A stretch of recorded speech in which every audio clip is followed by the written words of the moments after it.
이 출애굽의 역사의 중심 주제는 그 하나님 나라가 이 땅에 이루어지는 것입니다. 그것을 위해서 이스라엘 백성들이 출애굽을 하는 것입니다. 근데 이것은 성경 전체의 주제이기도 해요. 출애굽의 역사는 성경 전체를 통해 보여주는 하나님의 역사를 어떻게 보면 축약해 놓은 듯한 그런 이야기라고 볼 수 있습니다. 근데 이 하나님 나라가 이루어지기 위해서는 그 하나님의 입장에서는 네 가지가 있어야 됩니다. 그 첫 번째는 뭔가 하면 그 하나님 나라를 통치하는 통치자인 하나님이 있어야 하고, 두 번째는 그 나라를 통치하는 율법이 있어야 되고, 세 번째는 통치할 영토인 땅이 있어야 되고, 그리고 마지막 하나는 그 나라에 거주할 백성이 있어야 되는데, 근데 이 중에서 가장 어려운 일이자 가장 큰 문제가 뭔가 하면 이 마지막 네 번째 하나님 나라의 백성을 만드는 것입니다. 왜냐하면 이 하나님 나라의 백성은 어떤 백성인가 하면 자유의지를 가지고 있는 지성적인 존재인데, 그런데 그들이 스스로의 의지를 자발적으로 하나님께 굴복해서 하나님의 주권적 통치가 이루어지도록 하나님께 자발적으로 순종할 수 있는 백성이 되어야 돼요. 그런데 이런 하나님 나라의 백성을 성경에서는 어떻게 표현하는가 하면 하나님과 언약한 언약 백성이라고 하는데, 그런데 이들은 하나님의 율법에 믿음으로 순종하는 백성이에요. 다시 말합니다.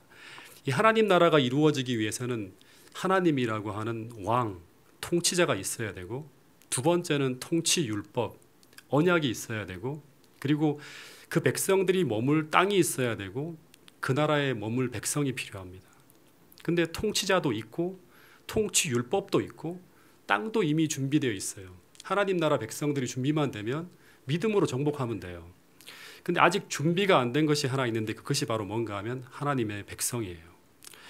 근데 출애굽기 1장을 보면 이 하나님의 백성이라고 공언하는 아브라함의 후예들의 인구가 어마어마한 숫자로 늘어나면서 숫자적으로는 충분한 숫자가 채워졌어요. 근데 이것은 마치 오늘날 기독교 인구가 전 세계에 어마어마한 숫자로 늘어나고 있는 것과 비슷한 모습이라고 생각할 수 있어요. 근데 문제는 당시 이스라엘 백성들은 하나님과 맺은 그 언약의 율법을 잊어버리고 있었고, 그리고 또 하나 그들이 돌아가야 할 언약의 땅에 대한 소망을 잃어버렸어요. 이것이 오늘날 기독교의 모습과 똑같죠. 오늘날 기독교의 인구가 숫자적으로는 엄청나게 늘고 있지만 오늘날 기독교인들은 그들이 돌아가야 할 언약의 땅에 대한 소망을 잃어버렸습니다. 즉 재림에 대한 소망을 잃어버렸죠. 사라졌어요. 여기. 또 하나, 그들은 하나님과의 언약이 담긴 율법을 잃어버렸습니다. 그래서 당시 이집트에 살아가는 이스라엘 백성들이나 오늘 그리스도인이나 비슷한 상황에 놓여 있다고 하는 것을 우리가 볼 수 있습니다. 그래서 그 언약을 잃어버린 히브리인들에게 다시금 그들이 돌아가야 할 언약을 생각나게 하기 위해서 하나님께서 허락하신 것이 무엇이다? 고난이 찾아오는 거예요. 그래서 그들이 이 고난 때문에 하나님을 향해 막 부르짖기 시작하는데, 근데 하나님께서 그 기도의 응답으로 그들을 구원하기 위해서 어떻게 일하시는가 하면 잘 봐야 되는데요. 출애굽기 2장에 보면 그 고난의 환경을 바꾸는 것이 아니라 그 고난 가운데 한 인물이 태어나도록 만들었다고 하는 거예요.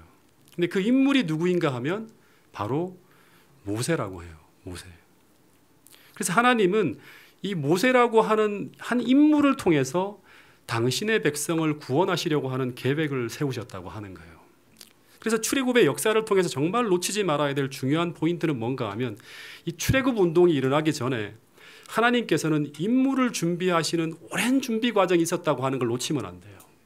그냥 출애굽 운동이 벌어진 게 아니에요. 인물이 준비되어지고 난 다음에 어떤 일이 벌어졌다? 다음에 이 운동이 벌어지는 거예요.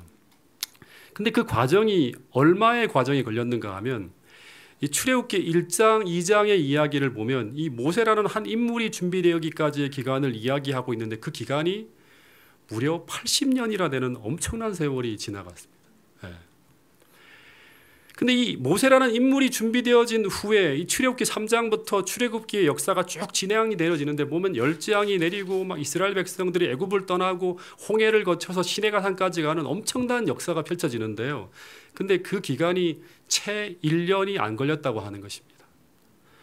그래서 출애굽기의 역사를 보면 어쩌면 이 모세라는 한 인물을 준비하시는데 하나님이 가장 긴 시간을 보내셨다고 하는 걸 놓치지 말아야 돼요.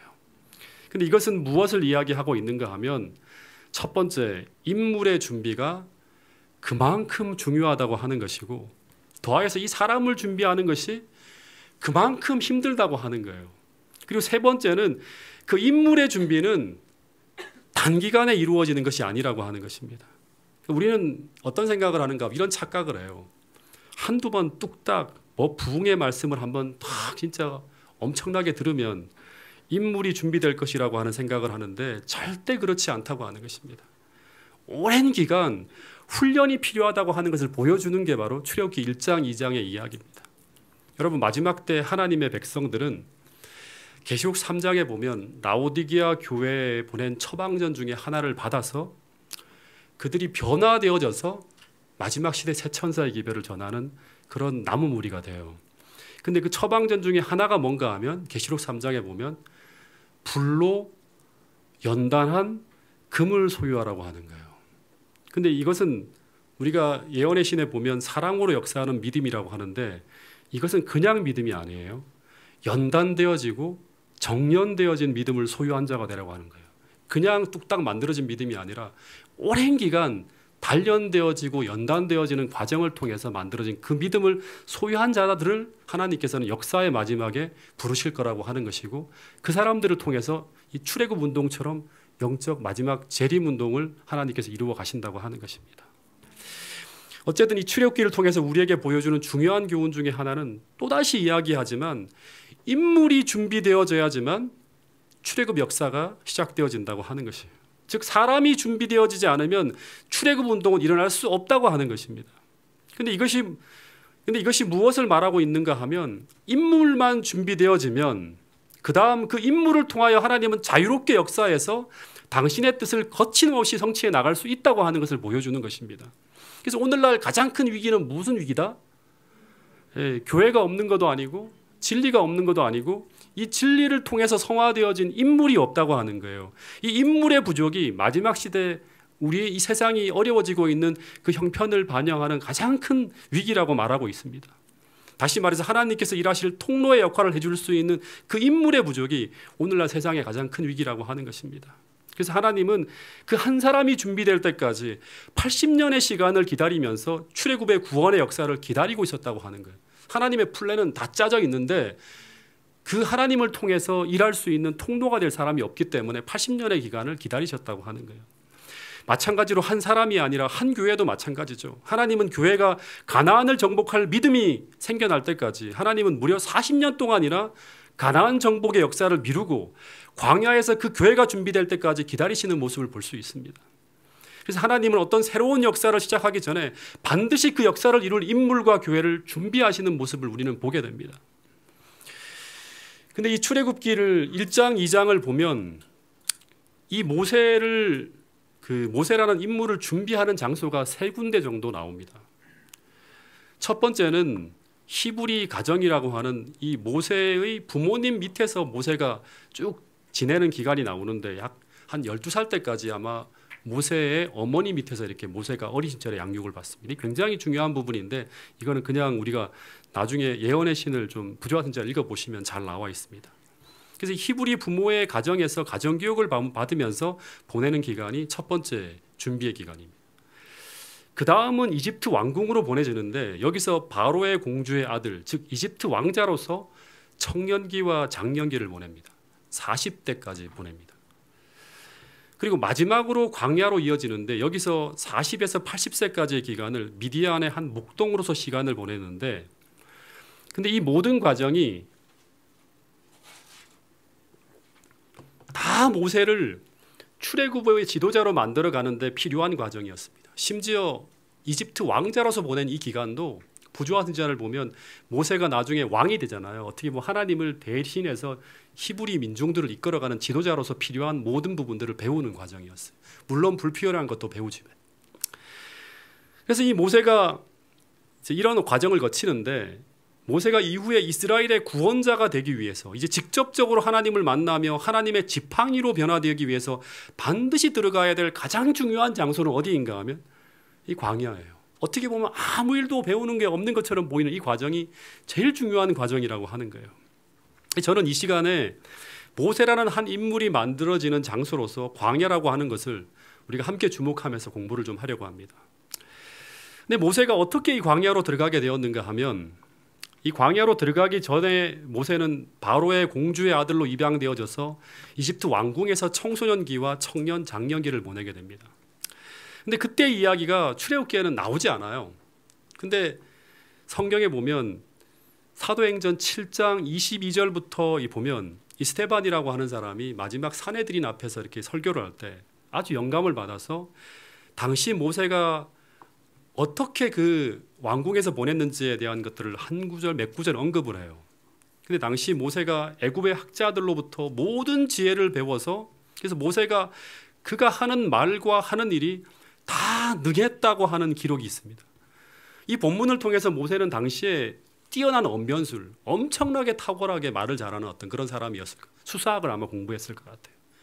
그리고 행정 능력이라든가 모든 것이 탁월한 능력을 갖춘 그런 사람으로 성장했음을 이렇게 이제 보여주고 있습니다. 근데 부조화지라는 책을 보면 당시 모세가 얼마나 똑똑했는가 하면 역사면 역사, 문학이면 문학, 철학이면 철학, 군사학이면 군사학, 법률이면 법률, 당시 이집트 모든 사람들을 통틀어서 그 표현에 의하면 모세와 견줄 사람이 없을 정도로 뛰어난 사람이었다고 합니다. 근데 이 사람이 학자나 이론적 지식만을 갖춘 사람이 아니라 중요한 군사 원정 시에 군대 장관이 되어서 출정을 하는데 나갈 때마다 승리합니다. 전공을 세우는 사람이었어요. 그래서 모세는 이렇게 시간이 흘러가면 스스로 거부만 하지 않으면 자연스럽게 차기 이집트 지도자로서 가장 훌륭한 파라오가 될 수도 있었습니다. 즉 어떻게 본다 그러면 모세가 이 하나님의 종으로서 살지 않았으면 당시의 이집트 역사에서 아마 길이 남을 가장 훌륭한 왕 중에 한 사람, 그런 파라오로 기록되어질 수도 있었을 것입니다.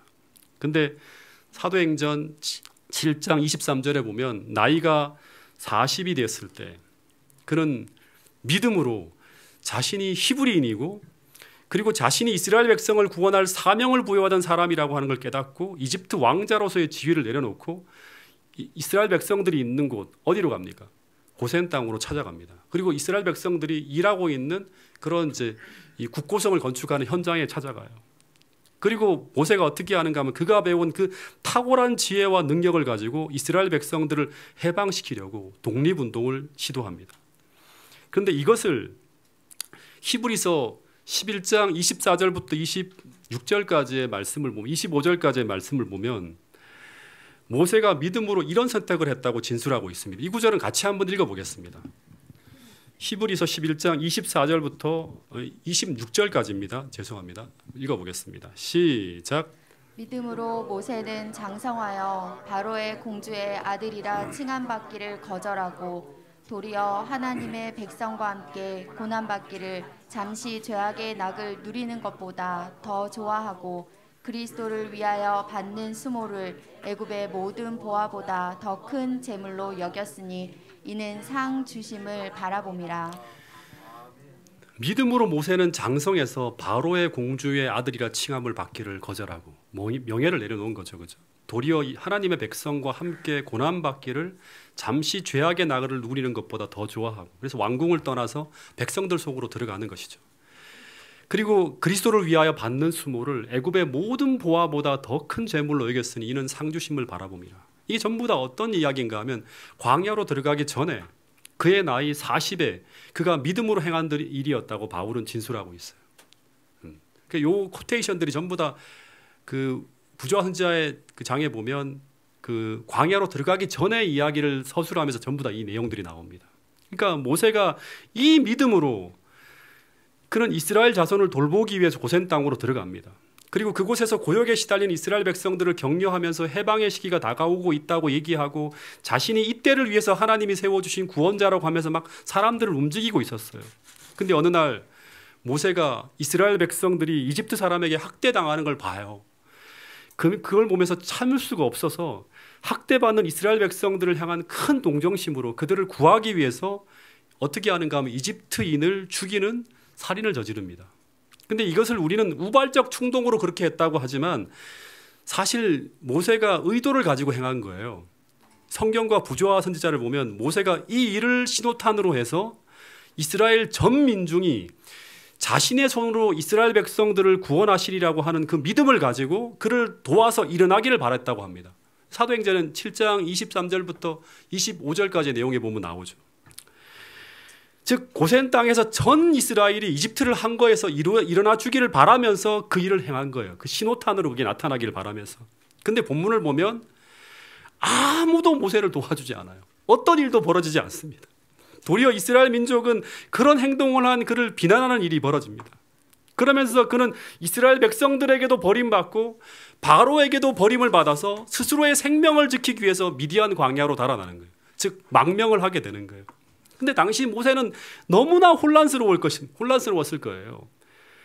왜냐 그러면 내가 믿음으로 이스라엘 백성들을 위해서 이렇게 하고 하나님은 그 일을 위해서 내가 태어났다고 얘기를 하고 천사들이 와서 때가 임박했다고 다 알려줬는데 왜 이런 일이 벌어졌을까? 난 믿음으로 행했는데. 당시 미디안 광야로 달아나면서 아마 이런 생각을 했을 거예요. 분명히 믿음으로 이 일을 했는데 믿음으로 공주의 아들이라는 명예도 버리고 애굽의 모든 보화도 포기하고 애굽의 모든 낙을 다 버리고 포기했는데 그런데 그가 믿음으로 행한 이 일이 왜 이런 이해할 수 없는 실패로 끝나게 되었을까? 엄청난 고민을 하면서 미디안 광야로 막 달려갔을 거예요.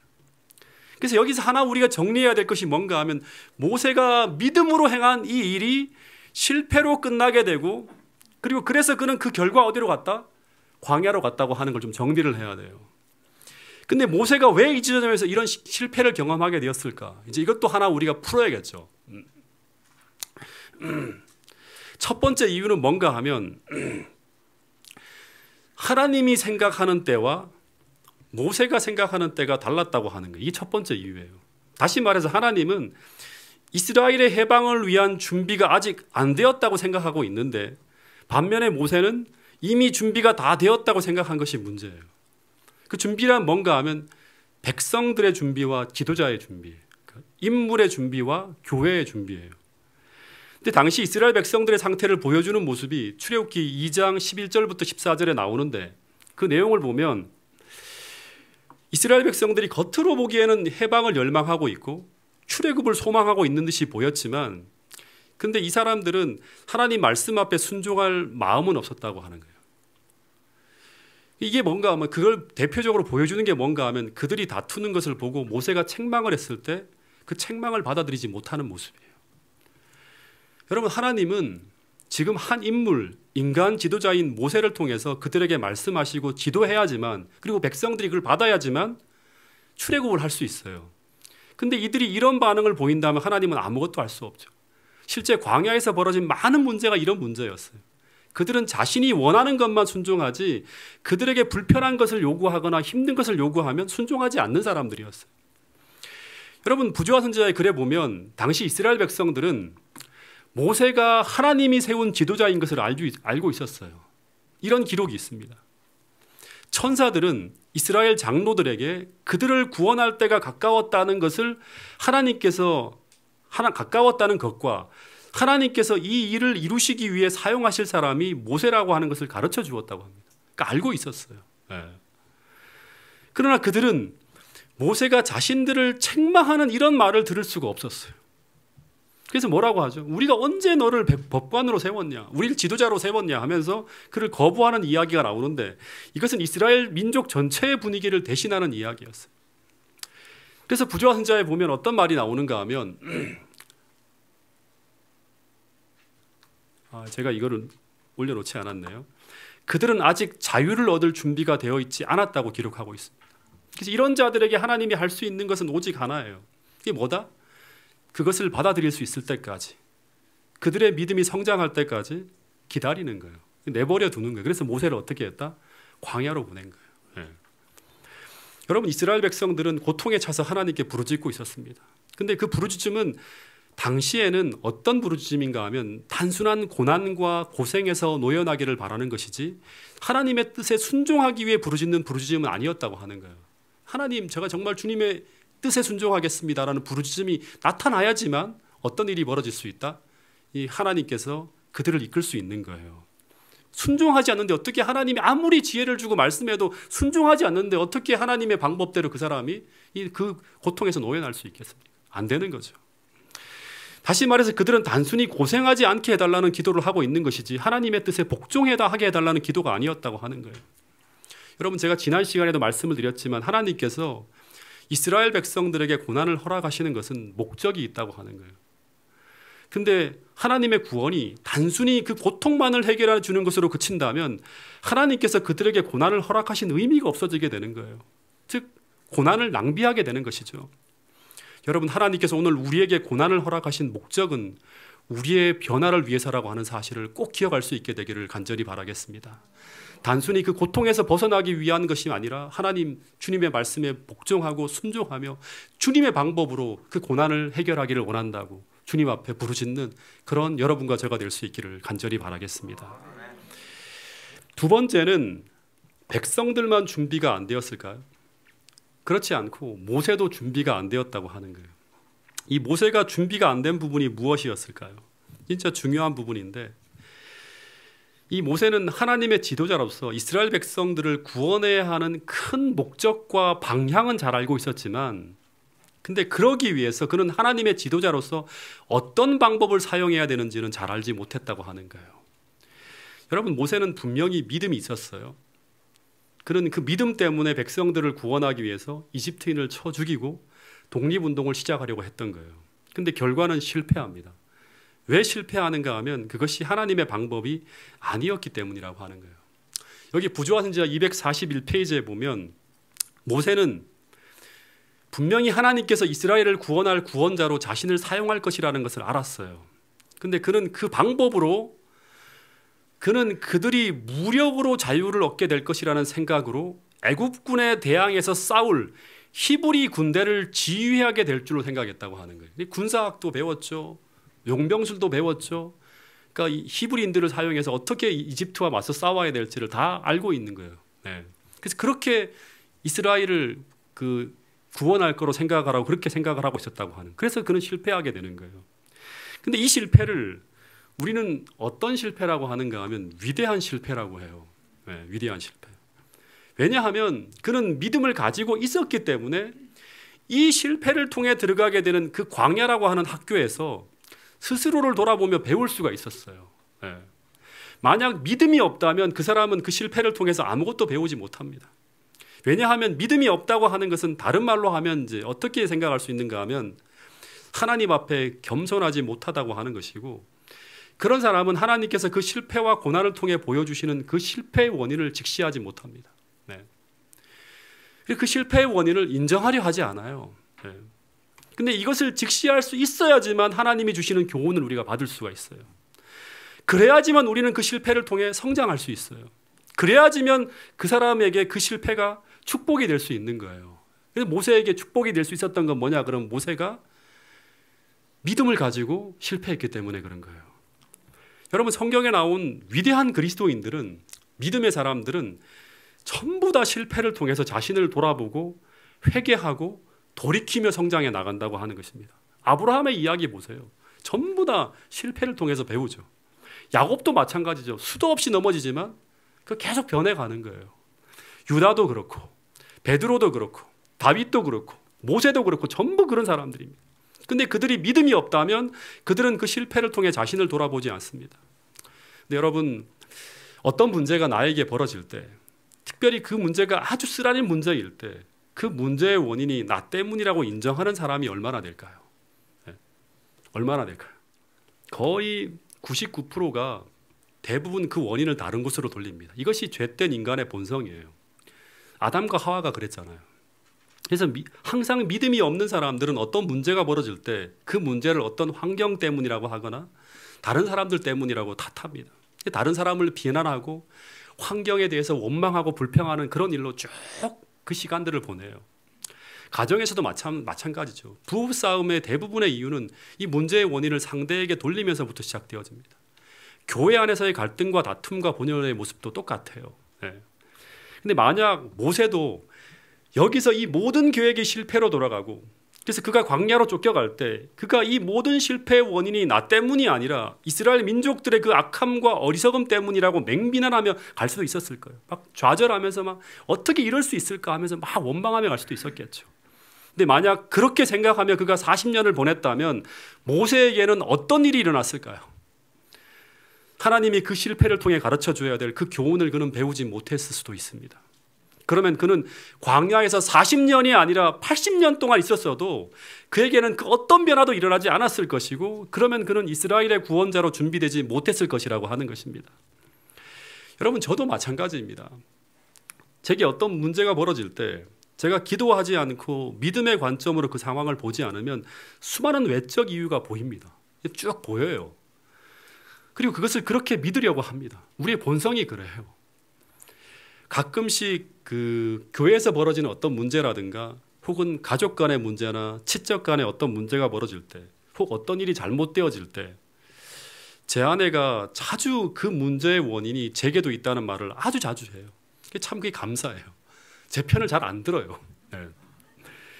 근데 그 순간은 너무나 힘들어요. 막 그런 말을 들으면 당신이 이렇게 했기 때문에 이렇다고 얘기를 하면 참 힘들어요. 그리고 어떨 때는 그 말을 못 듣고 제 방에 혼자 들어가기도 해요. 그만하라고 하면서. 근데 기도한 후에 겸손해진 마음으로 그 문제를 다시 보면 그 문제의 원인이 제게 있음을 보게 됩니다. 네. 그리고 그 문제와 실패를 통해서 하나님께서 제게 보여주고 하시는 그 모습, 즉 그 문제와 실패의 원인이자 제가 반드시 하나님의 은혜로 고쳐야 될 부분인 그 문제를 딱 직시하게 만들어줘요.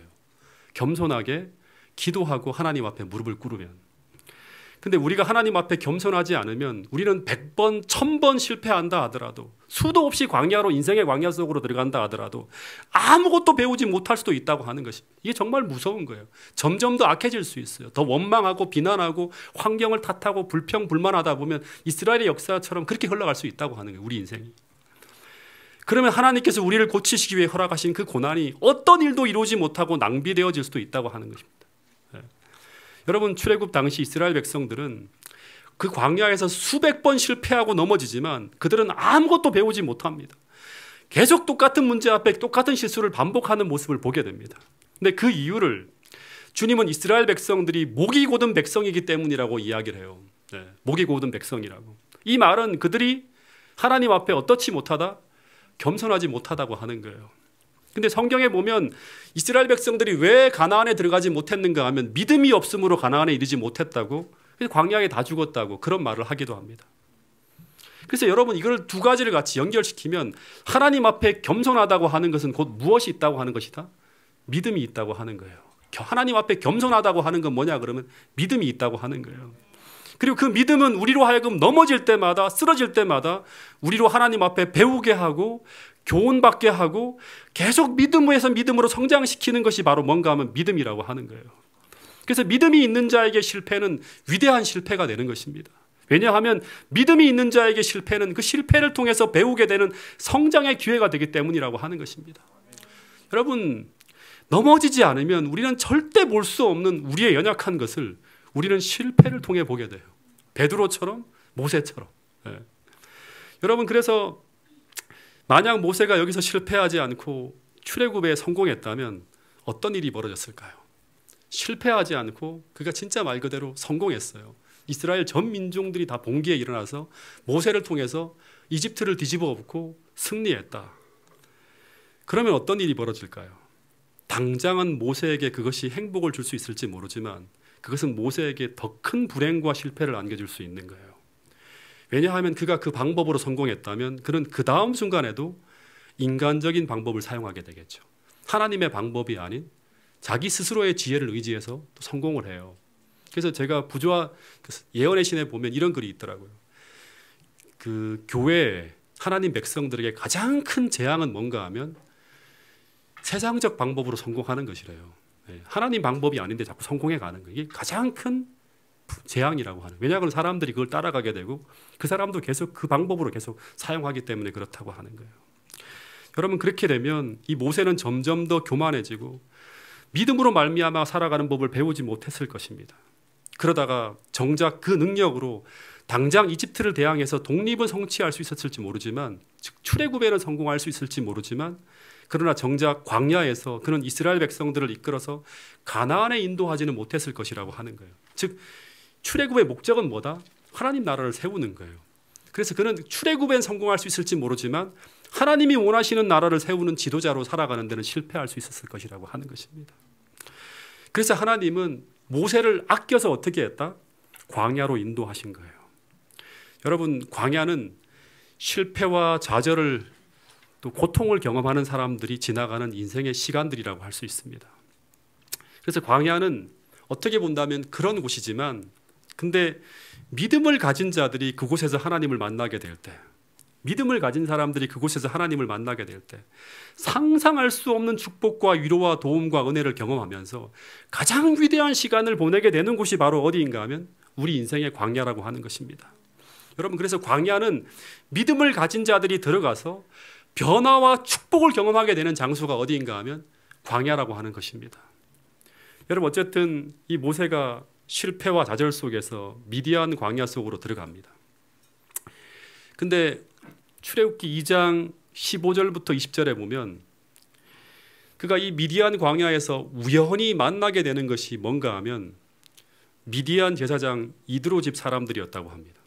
근데 이 가정은 어떤 곳인가 하면 하나님을 믿는 신실한 제사장 가정이었어요. 여러분 한번 생각해 보세요. 제가 여기서 좀 감동을 많이 받았는데, 이 미디안이라고 하는 것은 이방 땅이죠. 더군다나 광야는 엄청나게 넓은 곳이에요. 거의 하나님을 믿는 사람을 찾기가 불가능한 곳입니다. 그죠? 근데 모세가 막 달아납니다. 정신없이 달아나요. 생명을 구하기 위해서.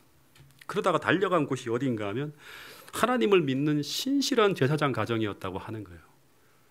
모세가 이걸 알게 됐을 때 어땠을까요? 굉장히 놀랐겠죠. 근데 이것은 무엇을 말하는 것인가 하면 이게 우연일까요? 그렇지 않죠. 모세는 믿음이 있는 사람이에요. 하나님은 모세가 믿음으로 실패할 것을 미리 대비하고 있었고, 그리고 그가 광야로 달아나서 망명하게 될 때 그때 그가 거주할 환경까지 다 준비하고 있었다고 하는 거예요. 예. 여러분, 그래서 우리가 믿음으로 들어가는 광야는 절대 죽음의 장소도 아니고 버림받는 장소도 아니고 하나님의 도움과 축복의 손길이 끝없이 이어지는 곳이에요. 그래서 이런 도움을 받을 때마다 우리가 절망적인 인생을 지나갈 때, 그럴 때 이런 도움이 계속 와요, 우리에게. 그죠? 그럴 때마다 우리는 이것을 우연으로 돌리는 것이 아니라 어떻게 해석할 수 있어야 된다? 믿음으로 해석할 수 있어야 돼요. 예. 그래야지만 계속 우리가 믿음으로 그 광야를 지나가면서 하나님께서 주시고자 하는 그 교훈과 은혜와 축복을 받으면서 모세처럼 성장할 수 있다고 하는 것입니다. 그래서 이 모세가 이 경건한 제사장의 위로를 받으면서 그곳에서 오랜 시간을 지내게 되는데, 여기서 이드로의 7딸 중에 하나인 시보라와 결혼까지 합니다. 그래서 아들을 낳아서 이름을 지었는데 뭐라고 짓는가 하면 게르솜이라고 지었대요. 근데 이 의미가 뭔가 하면 내가 타국에서 나그네가 되었음이라고 하는 그런 의미를 담은 이름을 지었어요. 이 첫 아들에게 태어났는데 나그네, 쫓겨난 망명자라는 이름을 지어진 이유는 뭔가 하면 지금 내가 애굽이라고 하는 곳에서 목숨은 건졌지만 지금 망명 생활을 하고 있고, 더하여서 지금 너무나 외롭고 깊은 좌절과 굴욕을 느끼며 살아가고 있음을 표현하고 있는 거예요. 그러니까 모세가 실패하면서 바닥으로 내려갔는데 더 깊은 바닥으로 계속 내려가고 있음을 느끼는 거예요. 그걸 표현한 거예요. 여러분, 광야는 우리를 바닥으로 내려가게 만드는 곳이에요. 바닥으로. 예. 근데 이 바닥으로 내려간다고 하는 것은 세상적으로 말하면 계속 무능해져 가고 있는 거예요. 나이가 들어가고 이집트 왕자로서의 모든 위대한 지위와 능력은 점점 더 멀어지고 사라져가는 거예요. 시간이 지나면 지날수록 점점 더 멀어지는 거예요. 그래서 정말 자신은 잠시 목동 생활을 하는 게 아니라, 아르바이트로 이 목동 생활을 하는 게 아니라 말 그대로 점점 완전한 목동이 되어가고 있는 거예요. 예. 이게 광야에서 모세가 경험하는 거예요. 근데 이 시간들은 하나님의 관점에서 보면 모세를 계속 겸손하게 만드는 거예요. 다시 말해서 모세의 그 강한 자아를 계속 내려놓는 일을 계속 하게 만드시는 거예요. 그래서 이 인생의 광야의 시간은 인간의 관점, 세상적 관점에서는 시간이 멈추어져 있는 시간처럼 보이지만 하나님의 관점에서 보면 계속 끊임없이 강력하게 하나님은 모세에게 역사하고 일하고 있는 시간이라고 하는 걸 알 수 있어요. 네. 이걸 우리가 해석할 수 있어야 돼요. 우리 인생의 광야에서. 그래서 그가 이 시간을 끝까지 믿음으로 보낸다면, 다시 말해서 그에게 믿음이 있다면, 이 믿음이 있다고 하는 걸 무엇으로 알 수 있는가 하면 그가 성실하게 목동으로의 삶을 신실하게 보낼 수 있다면, 이 대수롭지 않은 일이야 하면서 막 좌절하고 절망하고 그냥 대충 사는 게 아니라 목동으로서의 삶을 신실하고 성실하게 보낼 수 있다면, 이 과정에서 모세는 누구를 만나는가 하면 하나님을 만나요.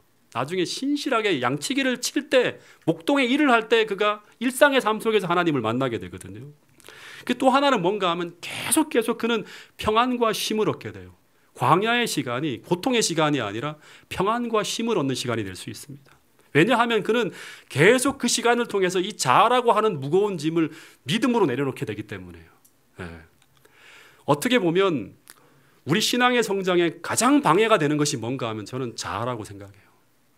그리고 우리의 행복에 가장 방해가 되는 것이 뭔가 하면 이 자아예요. 그래서 광야는 어떻게 보면 이 자아를 내려놓기 위해서 들어가는 장소예요. 그래서 이 자아를 온전히 내려놓을 수만 있다면 하나님께서 우리를 자유롭게 쓰실 수 있고, 그리고 우리는 정말로 하나님께서 우리에게 주시는 그 자유, 그리고 그 성경에서 말하는 쉼, 진짜 성경에서 말하는 그 평안을 누릴 수 있는데, 근데 문제는 뭔가 하면 이 자아를 내려놓는다고 하는 것이 말은 쉬운데, 이것이 이론으로는 정말 간단하고 쉬운데, 근데 실제로 그것을 내려놓는 것이 정말 어렵다고 하는 거예요. 정말 어렵다고 하는 거예요. 성경에 보면 이 자아를 스스로 내려놓는다고 하는 것은 거의 불가능에 가까울 만큼 어려운 것이 바로 이 자아를 스스로 내려놓는 것이라고 말을 해요. 그래서 평안할 때는 절대 안 돼요. 절대 안 돼요. 이것을 배우기 위해서 우리는 어디로 간다? 광야라고 하는 학교로 들어가게 되는 거예요. 하나님께서 그래서 우리에게 품성의 변화를 위해서 어떻게 하신다? 환난을 통과하게 한다고 하잖아요. 특별히 계시록 7장에 보면 14만 4천인은 전부 다 큰 환난을 지나간다고 하는 거예요. 근데 모세를 통해 보면 이 자아를 내려놓는 과정은 이 광야에서 두 가지 과정을 통해서 이루어지고 있다고 하는 걸 볼 수 있어요. 첫 번째는 뭔가 하면 이 자아를 내려놓게 하기 위해서 실패와 좌절이라고 하는 광야라는 환경이 이루어지고 있는 것이고, 두 번째는 뭔가 하면 이 실패와 좌절만을 가지고는 절대 자아를 못 내려놓죠.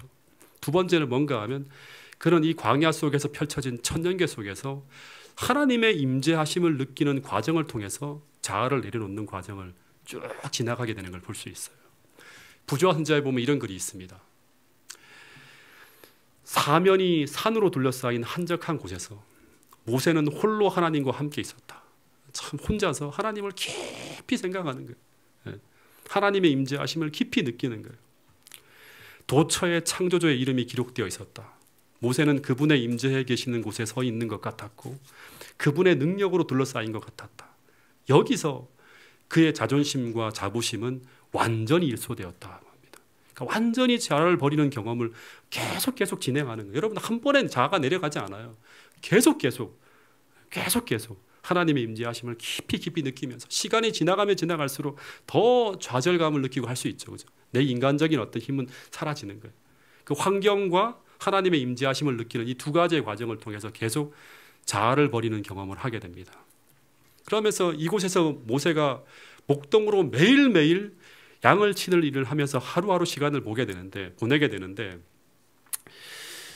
한번 물어볼게요. 모세가 처음에 광야에서 보내는 시간이 이렇게 길 줄 알았을까요? 40년을 보낼 줄 알았을까요? 만약에 그랬다면 모세가 못 견뎠을 거예요. 처음에는. 아이고 40년을 여기서 보내야 된다는 걸 알고 들어갔으면 못 견뎠을 거예요.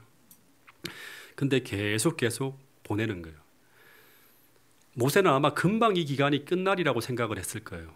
왜냐 그러면 천사들이 이스라엘 백성들의 출애굽의 때가 임박해 오고 있다고 하는 걸 알려줬기 때문에. 그래서 한두 해만 있으면 이스라엘 장로들이 그를 찾아올 것이라고 하는 생각을 했을지 몰라요. 그는 이스라엘의 구원자가 되어야 된다고 하는 걸 믿고 있었기 때문에 40대잖아요. 그럼 그때 가서 일을 해야지. 80까지 갈 줄은 몰랐어요. 근데 그 시간이 한 해, 두 해 이어지다가 나이가 50이 되고 60이 지나고 70을 넘어서 80이 될 때까지 40년이라고 하는 세월을 광야에서 보내게 됩니다.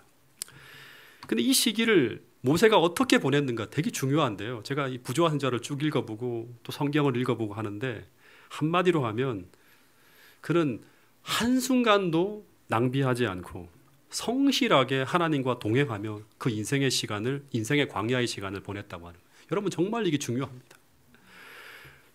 부조와 선지자라는 책을 보면 그는 광야에서 한적한 곳으로 이리저리 다니면서 하나님의 약속을 하나하나 헤아려 보면서 나에게 약속을 주신 게 뭐지? 하면서 하나하나 헤아려 보면서 이스라엘 백성들을 위해 밤낮으로 기도했대요. 원망한 게 아니라 밤낮으로 기도했대요. 하나님, 그들이 고통당하고 있습니다. 빨리 그들을 구원하게 해달라고. 그러면서 그는 끊임없이 하나님과 동행해요. 그래서 그에게 이 광야의 40년은 한탄하고 원망하면서 이렇게 멍하니 보낸 게 아니에요. 그렇게 자아가 사라지는 게 아니에요. 40년은 그의 인생에서 멈추어지는 시간, 낭비되어지는 시간이 아니라 그 시간 하나님을 아주 깊이 만나고 아주 깊이 동행하면서 가장 크게 성장하고 자라나는 시간이 되어지고 미래의 출애굽의 지도자로 준비되어지고 있는 기간이 바로 뭔가 하면 40년의 기간이었다고 하는 것입니다. 이때 하늘의 천사들은 계속 그가 기도할 때마다 그의 주위에서 빛을 비추어줬어요. 그러니까 이 억압과 절망의 그런 감정들이 들 때마다 계속 하늘의 빛으로 충만해지는 거예요. 그러면서 그는 성령의 감동하심을 계속 입으면서 그곳에서 무엇을 기록하는가 하면 창세기를 기록했다고 하는 거예요. 성경 창세기를. 여러분, 놀라운 것은 성경의 첫 번째 책과 마지막 책인 창세기와 요한계시록이 전부 다 모세와 사도 요한이 인생의 광야를 지나가던 시절에 쓰여진 책이라고 하는 거예요. 요한은 밤모라고 하는 섬에 유배되어져 있을 때, 모세는 인생의 좌절과 실패를 경험하면서 그 미디안 광야에서 보낼 때 쓴 책이에요. 그 책들이 쓰여지게 되는 장소가 전부 다 어떤 곳인가 하면 역경과 실패와 좌절의 자리인 인생의 광야라고 하는 거예요. 그곳에서 그 가난한 심령과 완전히 자아가 소멸되어지고 오직 하나님만 바라보는 그 자리에서 그들은 가장 풍성한 하늘의 빛을 받았다고 하는 거예요. 여러분, 이런 글이 있습니다. 부조와 선지자 251페이지에 있는 글인데 이거는 같이 한번 읽어보겠습니다. 시작. 적막한 황야에서 보낸 오랜 세월은 모세와 그의 백성뿐 아니라 그 후 계속된 모든 시대를 통하여 이 세상의 풍성한 축복이 되었다. 적막한 광야에서 보낸 오랜 세월은 모세와 그의 백성뿐 아니라 그 시대뿐 아니라 그 후에 계속된 모든 시대를 통하여 세상의 풍성한 축복이 되었다. 왜냐? 그러면 창세기의 빛이 기록되어지는 거예요. 여러분, 그래서 때때로 내가 믿음으로 살아가고 있는데도 불구하고 이런 이해할 수 없는 일들이 벌어질 때, 때로는 내 인생이 멈추어든 듯한 그런 시간 속으로 이해할 수 없는 고난 속으로 들어갈 때 우리는 모세를 인도하신 하나님을 생각해야 될 것이고, 그리고 더하여서 거기서 우리도 모세처럼 묵묵히 순종하며 그 시간을 주님과 더 깊이 동행하며 보낼 수 있는 그런 시간으로 만들어 가야 된다고 하는 것입니다. 그러면 하나님의 때 모세와 똑같이 우리가 상상할 수 없는 위대한 하나님의 역사가 내 인생을 통해 펼쳐질 수도 있다고 하는 사실을 우리 모두가 믿을 수 있게 되기를 간절히 바라겠습니다. 그래서 우리가 여기서 꼭 하나 깨달아야 될 것은 무엇인가 하면, 우리가 성공하며 잘 나갈 때 그때 그 시간을 어떻게 보내는가 하는 것보다 훨씬 더 중요한 것은 뭔가 하면 우리 인생의 광야의 시간이 찾아올 때, 이 고난의 시간, 역경의 시간을 우리가 어떻게 보내는가 하는 것은 미래의 우리 신앙과 품성과 생애의 모습을 결정할 수 있는 너무나 중요한 시간들이라고 하는 것입니다.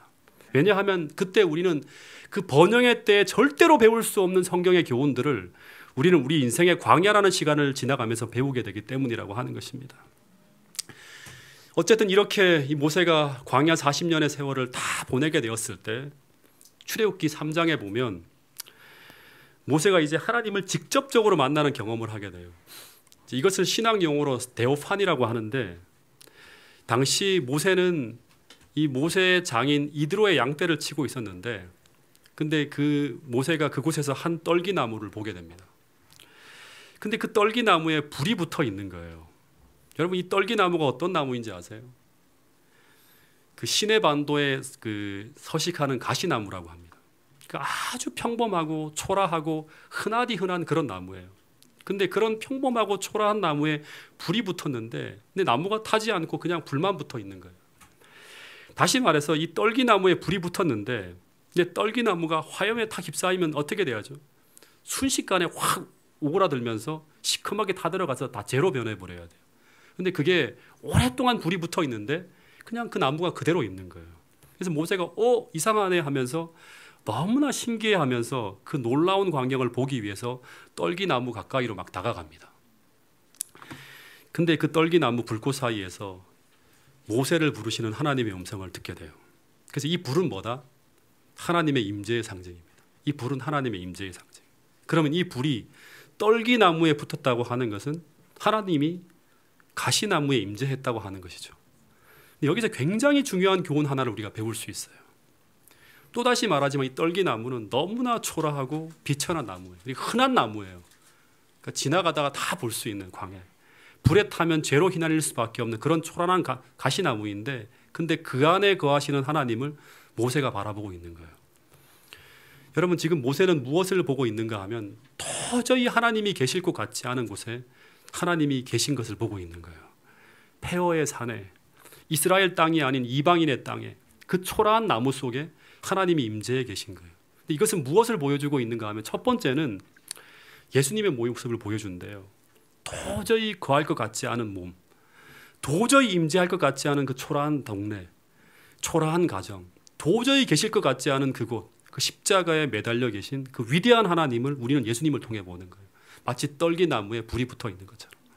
더하여서 이 초라한 떨기나무에 영광의 불이 붙는 이 놀라운 장면은 그 초라한 떨기나무 같은 이 모세라는 초라한 한 인생에 누가 임재하신다? 위대한 영광의 하나님이 임재하신다고 하는 거예요. 다시 말하면 모세가 진짜 하나님을 모실 수 있는 그런 사람으로 쫙 변화되어졌을 때, 40년의 역사가 지나가고 난 다음에 하나님이 그냥 조용히 임재하는 게 아니라 영광의 불꽃처럼 그의 인생을 불붙일 거라고 하는 거예요. 성령의 충만한 능력으로 불붙일 거라고 하는 거예요. 근데 당시 모세가 나이가 80이고 더하여서 비천한 목동의 신분으로 이제는 완전히 변해버렸어요. 세상에서 보잘것없는 사람인데, 근데 그 초라한 몸에 하나님은 임하실 수 있다고 하는 것을 이런 시청각 자료를 통해서 보여주시는 거예요. 마찬가지로 오늘 이 평범한 일상의 삶을 살아가는 오늘 우리에게도 하나님의 영광의 불꽃으로 임할 수 있다고 하는 것을 오늘 하나님께서 이 출애굽기의 이야기를 통해서 우리 모두에게 말씀하고 있다고 하는 사실을 꼭 기억할 수 있게 되기를 간절히 바라겠습니다. 그래서 오늘 우리가 모세처럼 우리 인생의 광야의 시간을 낭비하지 않고 믿음으로 하나님과 깊이 동행하며 끊임없이 배우며 하나님 안에 성장할 수 있다면, 그렇다면 하나님은 하나님의 시간이 되었을 때 하나님은 오늘 우리에게도 영광의 불로 임재하여서 출애굽이라고 하는 큰 운동을 일으킬 수 있다고 하는 사실을 우리 모두가 믿을 수 있게 되기를 간절히 바라겠습니다. 이 출애굽을 40년을 쭉 마친 후에 하나님은 호렙산에서 이 모세를 부르시면서 이제 그에게 사명을 주십니다. 그러면서 요구를 해요. 하나님이 출애굽기 3장 5절부터 6절에 보면 모세야 모세야 하시면서 이리로 가까이 오라고, 이리로 가까이 오지 말라고 하면서 뭐라고 하는가 하면 내가 선 곳은 거룩한 땅이니 내 발에서 신을 벗으라는 말씀을 하십니다. 여러분, 왜 하나님은 모세에게 신을 벗으라고 했을까? 이 모세가 신을 벗는다고 하는 것은 어떤 의미인가 하면 이 하나님의 임재를 의식하는 가운데, 이제 임재를 의식했잖아요, 그죠? 임재를 의식하면 우리가 어떻게 해야 되죠? 반응을 해야 돼요. 예배하는 거예요. 하나님의 임재를 우리가 의식할 때 나타나는 반응이 뭔가 하면, 헌신이 뭔가 하면 예배예요. 하나님의 임재를 의식했어요.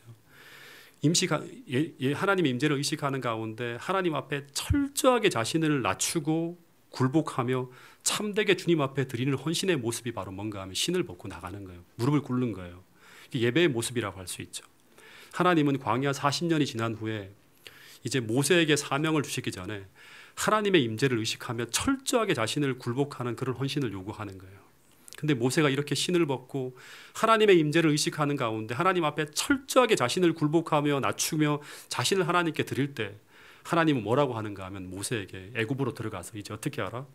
내 백성을 구하라고 하는 사명을 주시는 거예요. 내 지팡이가 되어서 하나님의 놀라운 능력으로 이스라엘 백성들을 이집트에서, 세계 최강 이집트에서 구출하라고 하는 거예요. 근데 모세가 뭘 보는가 하면 자신을 보는 거예요. 나이도 40이고 80이고 목동 신분에 너무나 자신이 부족하고 모자라다는 걸 깨닫고 뒤로 물러납니다. 즉 자신의 부족함이 너무나 크게 보여서 하나하나를 열거하면서 뒤로 물러나게 됩니다. 근데 그때 하나님은 어떻게 하는가 하면 모세에게 출애굽기 3장 4장의 긴 내용을 통해서 그 모든 부족을 채워주시겠다고 말씀하는 거예요. 이 말씀은 뭔가 하면 이제 광야에서 돌아온 모세에게 하나님은 이제 너 스스로의 힘과 능력이 아니라 하나님이 주시는 모든 것을 믿음으로 구하고 받아 사용하는 그런 믿음의 사람이 되라고 하는 거예요. 네. 그리고 그런 사람에게 하나님은 어떻게 하신다? 사명을 부여하시고 그 사람을 통해서 출애굽의 역사가 일어나게 된다고 하는 것이 출애굽기의 이야기예요.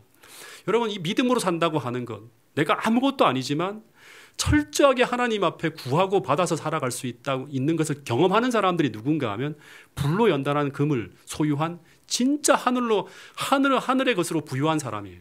그 사람들이 어떻게 되는가 하면 출애굽 운동에 모세처럼 사용되어진 것처럼 마지막 시대에 하나님께서 우리를 사용하신다고 하는 거예요. 여러분, 출애굽의 역사는 인간의 힘이 아니라 믿음의 사람들이 하나님의 것을 믿음으로 받아 사용함으로 이루어지는 것입니다. 그래서 이런 사람들이 준비되기 전까지는 출애굽 운동이 일어날 수 없다고 하는 거예요. 그래서 하나님은 80년이라고 하는 긴 시간을 그 인물의 준비를 위해 사용하셨다고 하는 것입니다. 여러분, 마찬가지로 주님은 마지막 때를 살아가는 우리들이 영적 출애굽 운동인 재림 운동을 앞두고 이 모세의 삶을 인도하신 그 하나님의 교훈을 배워서 모세와 같은 믿음으로 준비되어지기를 기다리고 있다고 하는 사실을 우리 모두가 기억할 수 있게 되기를 간절히 바라겠습니다. 그래서 오늘 우리 모두도 모세처럼 하나님의 지팡이가 되어서 하나님의 사명을 감당하며 일어나 빛을 발할 수 있는 그런 사람이 되기 위해서 오늘 우리 모두가 주님의 말씀 앞에 헌신하며 굴복하며 한 주간 내내 그렇게 되게 해달라고 하나님 앞에 구할 수 있는 여러분과 저가 되기를 간절히 바라면서 오늘 말씀을 줄이도록 하겠습니다.